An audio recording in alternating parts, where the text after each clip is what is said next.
Hello students.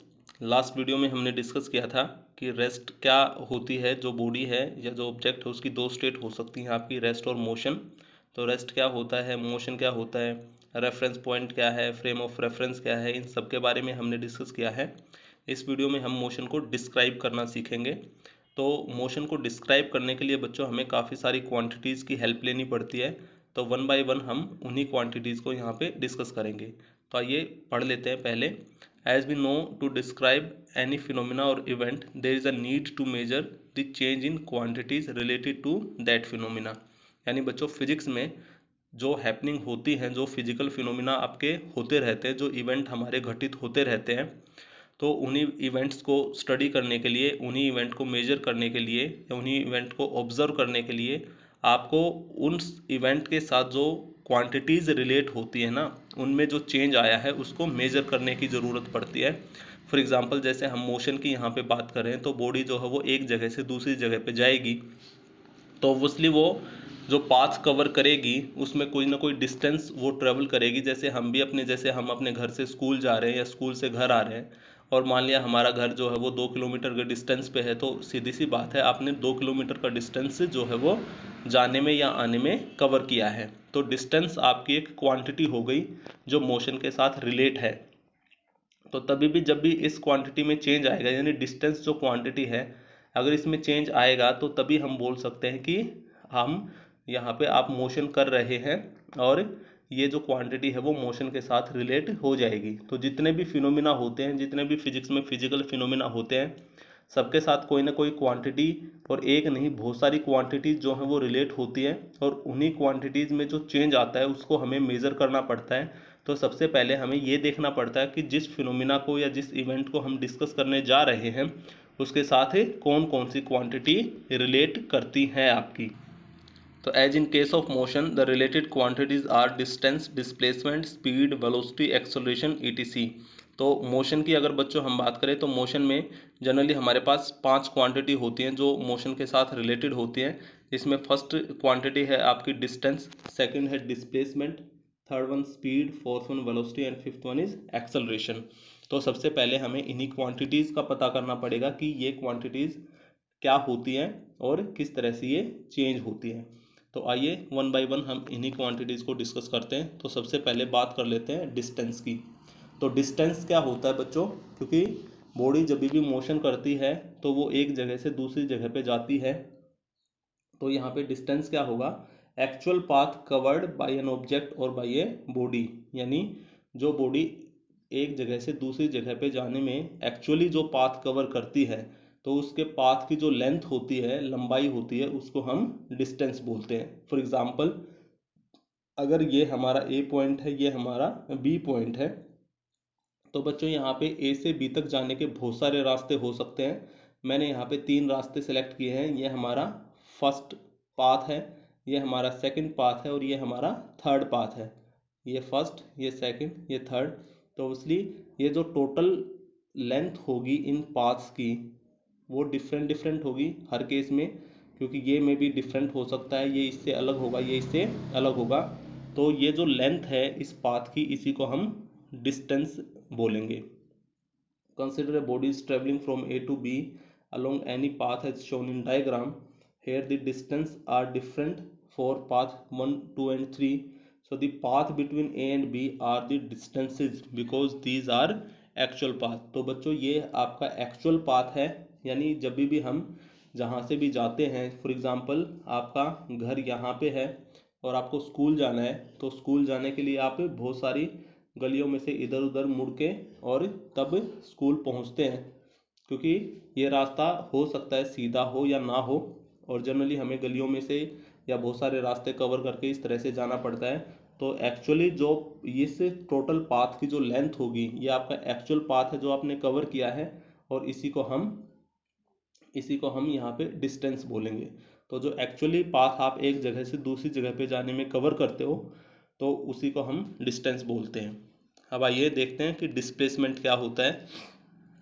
Shortest distance between initial and final position is known as displacement. यानी जो आपकी initial position होती है, यानी जहाँ से आप चलना स्टार्ट करते हो, और जो आपकी फाइनल पोजीशन होती है, जो आपकी इनिशियल पोजीशन होती है और जो आपकी फाइनल पोजीशन होती है बच्चों, उसके बीच का जो डिस्टेंस होता है, शॉर्टेस्ट डिस्टेंस। फॉर एग्जांपल जैसे यहाँ पे ये हमारा ए पॉइंट है, ये हमारा बी पॉइंट है, तो ए आपका इनिशियल पोजीशन है, बी आपकी फाइनल पोजीशन है, यानी जहाँ से चलना आपने स्टार्ट किया है वो आपकी इनिशियल पोजीशन होती है और जहाँ पे जाके आप रुके हो वो आपकी फाइनल पोजीशन होती है। तो ए हमारी इनिशियल पोजीशन है, बी हमारी फाइनल पोजीशन है। तो इन दोनों के बीच का जो शॉर्टेस्ट डिस्टेंस होगा, अब यहाँ पे अगर बच्चों हम दो पॉइंट के बीच के शॉर्टेस्ट डिस्टेंस की बात करें तो ये एक सीधी लाइन होती है, ये एक स्ट्रेट लाइन होती है, तो यही हमारा डिस्प्लेसमेंट हो जाएगा। जैसा कि डेफिनेशन से हमें पता लग रहा है, shortest distance between initial and final position is known as displacement. तो बच्चों यही आपका डिस्प्लेसमेंट होता है। यहाँ पे हमने एक एग्जाम्पल ले रखा है, आइए उसको भी देख लेते हैं। तो एग्जाम्पल में है, consider a body initially travelled 4 kilometre in east, यानी ये आपकी इनिशियल पोजीशन है ए, यहाँ से इनिशियली वो ट्रेवल करती है ईस्ट में 4 kilometre, then 3 kilometre in south, 3 kilometre बच्चों साउथ में चलती है, and again 4 kilometre in east, और फिर से 4 किलोमीटर आपकी ईस्ट में चलती है from the diagram, and finally stopped, और बी पे जाके रुक जाती है, यानी ए आपकी इनिशियल पोजीशन और बी आपकी फाइनल पोजीशन है। तो यहाँ पे बच्चों बताइए कि डिस्प्लेसमेंट कितना होगा। तो यहाँ पे अगर हम देखें बच्चों कि ए और बी के बीच की जो शॉर्टेस्ट डिस्टेंस है वो क्या है, तो ए पॉइंट और बी पॉइंट के बीच का जो शॉर्टेस्ट डिस्टेंस है बच्चों 4 किलोमीटर ये है, और 4 किलोमीटर ही ये है आपका। तो टोटल जो डिस्प्लेसमेंट होगा वहाँ पे ये 8 किलोमीटर हो जाएगा। तो इस तरह से ये आपका डिस्प्लेसमेंट होगा यहाँ पे। This can be illustrated by considering another example also. एक और एग्जाम्पल लेके हम इसको अंडरस्टूड कर सकते हैं कि डिस्टेंस और डिस्प्लेसमेंट में क्या फ़र्क होता है। आइए देखते हैं। Consider an object started its journey from point O to A and C to A via C and B, यानी कोई ऑब्जेक्ट है वो ओ से अपनी जर्नी स्टार्ट करता है, ठीक है, और बीच में सी पॉइंट भी है, बी पॉइंट भी है, वो ए पॉइंट पे भी जाता है।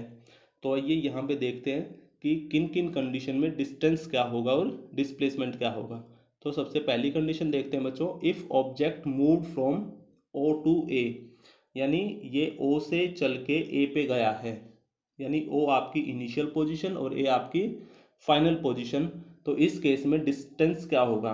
तो बच्चों क्योंकि एक्चुअली जो बॉडी या जो ऑब्जेक्ट है वो इसी सीधे रास्ते से चल के गया है, तो यही आपका एक्चुअल पाथ होगा, और ये जो डिस्टेंस होगा आपका, ये जो लेंथ होगी वो 80 किलोमीटर हो जाएगी, क्योंकि यहाँ पे जीरो है, यहाँ पे जीरो है और यहाँ पे 80 किलोमीटर है। फाइनली ए जो पॉइंट है आपका 80 किलोमीटर पे है, तो डिस्टेंस कवर्ड जो होगा वो 80 किलोमीटर हो जाएगा। अगर हम डिस्प्लेसमेंट की बात करें तो डिस्प्लेसमेंट क्या होता है, shortest distance between initial and final position. तो बच्चों कोइंसिडेंस ये है यहाँ पे कि जो आपका डिस्प्लेसमेंट है वो भी सेम ही होगा, क्योंकि ओ जो इनिशियल पॉइंट है और ए जो फाइनल पॉइंट है, इन दोनों के बीच में जो शॉर्टेस्ट डिस्टेंस है वो सीधी लाइन है, और हमें कि सीधी लाइन के अलोंग ही चल रहे हैं, स्ट्रेट लाइन के अलोंग ही मूव कर रहे हैं, तो ऑब्वियसली जो डिस्प्लेसमेंट है वो भी 80 किलोमीटर ही हो जाएगा। इफ इट, सेकंड केस क्या है, if it started from O and stopped at B via A, यानी बच्चों वो ओ से अपनी जर्नी स्टार्ट करता है, ओ से जर्नी स्टार्ट करता है, तो ओ आपका इनिशियल पॉइंट होगा, ए पे जाता है, ए पे जाता है और वापस से बी पे आके रुक जाता है, तो फाइनली जो रुकेगा वो बी पे आके रुकेगा। तो इस तरह से यहाँ पे डिस्टेंस क्या होगा। तो बच्चों अगर हम डिस्टेंस की बात करें तो डिस्टेंस आपका एक्चुअल पाथ कवर्ड होता है। तो यहाँ पे ये पहले ए पे जाएगा, तो ए पे जाने तक इसने 80 किलोमीटर कवर किया है, फिर वापस से बी पे आएगा, तो ए और बी के बीच का जो डिस्टेंस है वो वापस से 40 किलोमीटर है, तो टोटल डिस्टेंस आपका 80 एंड 40 120 किलोमीटर हो जाएगा। और अगर हम डिस्प्लेसमेंट की बात करें तो डिस्प्लेसमेंट होता है बच्चों shortest distance between initial and final position. तो यहाँ पे इनिशियल पोजीशन थी आपकी ओ एंड फाइनल है बी, तो ओ और बी के बीच का जो डिस्टेंस है वो डायरेक्ट 40 किलोमीटर है, तो इस तरह से डिस्प्लेसमेंट आपका 40 किलोमीटर हो जाएगा। तो यहाँ पे मैंने ये नोट भी कर रखा है, डिस्टेंस कवर्ड जो है वो 120 किलोमीटर होगा, डिस्प्लेसमेंट जो है वो 40 किलोमीटर हो जाएगा। नेक्स्ट कंडीशन देखते हैं, आइए। नेक्स्ट में बच्चों जो ऑब्जेक्ट है वो ओ से चलता है, ए पे जाएगा और वापस से सी पे आके रुकेगा। तो इस केस में डिस्टेंस क्या होगा? इस केस में अगर हम डिस्टेंस की बात करें तो पहले वो ए तक जाता है तो 80 किलोमीटर कवर करता है, वापस से सी पे आता है तो ए से सी तक आने के लिए 60 किलोमीटर वो वापस से और कवर कर लेगा। तो 80 + 60 आपका 140 किलोमीटर तो डिस्टेंस हो जाएगा। और बच्चों अगर हम डिस्प्लेसमेंट की बात करें तो ओ आपका इनिशियल पॉइंट है और सी आपका फाइनल पॉइंट है, क्योंकि वो एट लास्ट सी पे आके रुका है। तो इन दोनों के बीच का जो डिस्टेंस है वो 20 किलोमीटर है, तो डिस्प्लेसमेंट यहाँ पे 20 किलोमीटर हो जाएगा। इस तरह से यानी वो ओ से चला ए पे गया, फिर बी से सी पे आया, तो ओ आपका इनिशियल पॉइंट था, सी आपका फाइनल पॉइंट था, तो डिस्टेंस जो है वो 140 किलोमीटर हो जाएगा और डिस्प्लेसमेंट जो है वो 20 किलोमीटर हो जाएगा। अब लास्ट कंडीशन और चेक कर लेते हैं बच्चों। इसकी लास्ट कंडीशन है कि जो ऑब्जेक्ट है वो ओ से चला, ए पे गया और वापस से ओ पे ही आके रुक गया, यानी इनिशियल पॉइंट भी ओ है और फाइनल पॉइंट भी ओ है, उसका इनिशियल पोजीशन भी ओ है एंड फाइनल पोजीशन भी ओ है। तो बच्चों डिस्टेंस क्या होगा? ओ से ए तक गया 80 किलोमीटर, ए से वापस ओ पे आया 80 किलोमीटर, तो डिस्टेंस 160 किलोमीटर हो जाएगा। और अगर आप डिस्प्लेसमेंट की बात करेंगे तो डिस्प्लेसमेंट बच्चों यहाँ पे 0 हो जाएगा, क्योंकि ओ ही आपका इनिशियल पॉइंट था और ओ ही आपका फाइनल पॉइंट है। तो एक ही पॉइंट, दोनों पॉइंट जब एक ही हों तो वहाँ पे उनके बीच में कोई डिस्टेंस तो ऑब्वियस सी बात है होगा नहीं, तो इसलिए डिस्प्लेसमेंट यहाँ पे 0 हो जाएगा। तो लास्ट कंडीशन थी जो हमारी, ये थी, वो ओ से चला, ए पे गया, फिर बी, फिर सी और वापस से ओ पे ही आके रुक गया, तो यहाँ पे डिस्टेंस जो है वो 160 होगा और डिस्प्लेसमेंट जो है वो 0 हो जाएगा। तो इस तरह से बच्चों ये डिफरेंस है हमारा डिस्टेंस में और डिस्प्लेसमेंट में।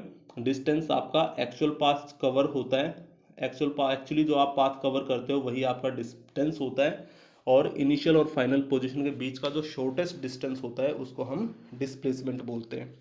अगर हम यहाँ पे इनकी मेजरमेंट की बात करें तो in SI system of unit distance and displacement are measured in metre, यानी जो डिस्टेंस होता है उसको भी हम मीटर में मेजर करते हैं और जो डिस्प्लेसमेंट होता है बच्चों उसको भी हम मीटर में ही मेजर करते हैं।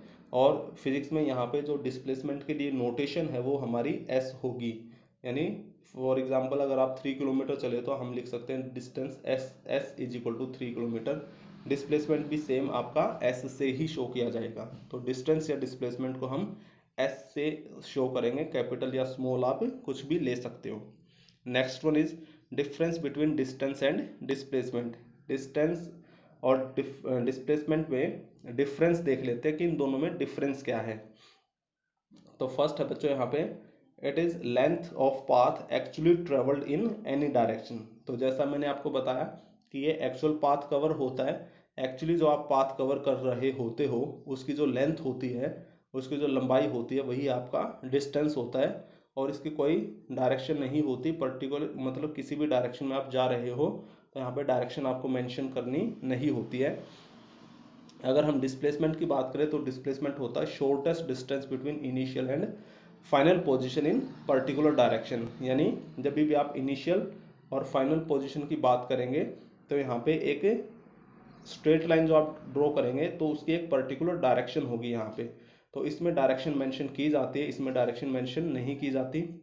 दूसरा है डिस्टेंस इज ऑलवेज पॉजिटिव, यानी बच्चों जो डिस्टेंस है वो हमेशा पॉजिटिव होता है। आप ओ से चलते हो, आप ए पे जाओगे, फिर वापस से बी पे या सी पे आओगे, तो आप किसी भी डायरेक्शन में जाओ, कैसे भी जाओ, आपका डिस्टेंस हमेशा पॉजिटिव ही रहेगा, टोटल जो पाथ लेंथ होगी वही आपका डिस्टेंस होगा। बट जो डिस्प्लेसमेंट है वो पॉजिटिव भी हो सकता है, वो नेगेटिव भी हो सकता है और वो जीरो भी हो सकता है। तो बच्चों जो डिस्प्लेसमेंट है वो पॉजिटिव, नेगेटिव और जीरो कुछ भी हो सकता है आपका, क्योंकि यहाँ पे जब आप ओ पॉइंट से चले थे एग्जाम्पल में, तो जब तक आप ए पे गए थे तो आपका जो डिस्प्लेसमेंट है वो इंक्रीज करता जा रहा था, बढ़ता जा रहा था, बट जब आप वापस आ रहे हो तो डिस्प्लेसमेंट जो है वो आपका नेगेटिव हो जाएगा और कम होता चला जाएगा। और ओ पॉइंट पे आके ये ज़ीरो भी हो जाएगा। तो इस तरह से डिस्प्लेसमेंट आपका पॉजिटिव, नेगेटिव, जीरो कुछ भी हो सकता है। Third one is distance is a scalar quantity. Distance जो है वो स्केलर क्वांटिटी होती है। तो डिस्टेंस की अगर बात करें बच्चों, तो डिस्टेंस जो है वो स्केलर क्वांटिटी होती है, जबकि जो डिस्प्लेसमेंट है वो वेक्टर क्वांटिटी होती है। वैसे स्केलर क्या होती है, वेक्टर क्या होती है, ये आगे की वीडियो में हम डिस्कस करेंगे, बट अभी के लिए मैं बता देता हूँ। जैसे हमने बात की थी डिस्टेंस की, तो डिस्टेंस के लिए किसी डायरेक्शन की ज़रूरत नहीं होती है। आप किसी भी डायरेक्शन में मूव कर रहे हो, कैसे भी जा रहे हो, आपने जो टोटल पाथ कवर किया है वही आपका डिस्टेंस हो जाएगा यहाँ पे। बट अगर हम डिस्प्लेसमेंट की बात करेंगे बच्चों, तो ये हमारा मान लिया इनिशियल पॉइंट है ए, जो फाइनल पॉइंट है वो यहाँ पे भी हो सकता है, यहाँ पे भी आप ले सकते हो या यहाँ पे ले सकते हो। तो फाइनल पॉइंट के लिए हमेशा आपकी जो डायरेक्शन है वो अलग अलग हो जाएगी इस तरह से। यहाँ पे डायरेक्शन कुछ और है, यहाँ पे डायरेक्शन कुछ और है, यहाँ पे डायरेक्शन कुछ और है। तो इस तरह से बच्चों, जिस क्वांटिटी में आपकी डायरेक्शन मेंशन नहीं होती है वो क्वांटिटी आपकी स्केलर होती है, जैसे डिस्टेंस है। और जिस क्वांटिटी में डायरेक्शन मेंशन होती है आपकी, वो क्वांटिटी वेक्टर क्वांटिटी होती है। तो इस तरह से हम इन दोनों को क्लासिफाई कर सकते हैं। बाकी आगे वीडियो में इसमें हम डिटेल में बात करेंगे कि स्केलर्स क्या होते हैं और वेक्टर क्या होते हैं। And last one is distance will never decrease, displacement में डिक्रीज, यानी डिस्टेंस आपका कभी भी डिक्रीज नहीं होता है। ये यही बात है बच्चों कि आप ओ से चले थे, ए पे गए, वापस से आए फिर से ओ पे, तो डिस्टेंस हमेशा आपका इंक्रीज ही करता चला जाएगा, डिस्टेंस हमेशा आपका बढ़ता चला जाएगा। क्योंकि डिस्टेंस के केस में हमने ये नहीं देखा कि ये कहीं पे भी डिक्रीज कर रहा है। आप 20 किलोमीटर पे गए, 40 पे गए, फिर 80 पे गए, वापस से आप ओ पे ही वापस आ रहे हो, तो डिस्टेंस घटा नहीं, जबकि ये 80 + 80 160 किलोमीटर हो गया।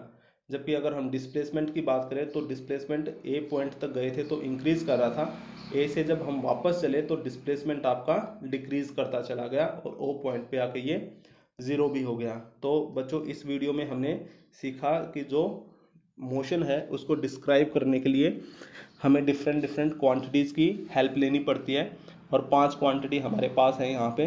तो सबसे पहले इसमें डिस्टेंस और डिस्प्लेसमेंट आता है। तो हमने डिस्टेंस इस वीडियो में डिस्कस किया कि डिस्टेंस क्या होता है, डिस्प्लेसमेंट डिस्कस किया डिस्प्लेसमेंट क्या होता है, और दोनों का डिफरेंस भी देखा कि डिस्टेंस और डिस्प्लेसमेंट में एक्चुअली क्या डिफरेंस है। तो बच्चों, यहाँ पे कोई भी डाउट अगर आपको इस वीडियो में रहता है तो आप कमेंट करके मेरे से पूछ सकते हैं। Thank you.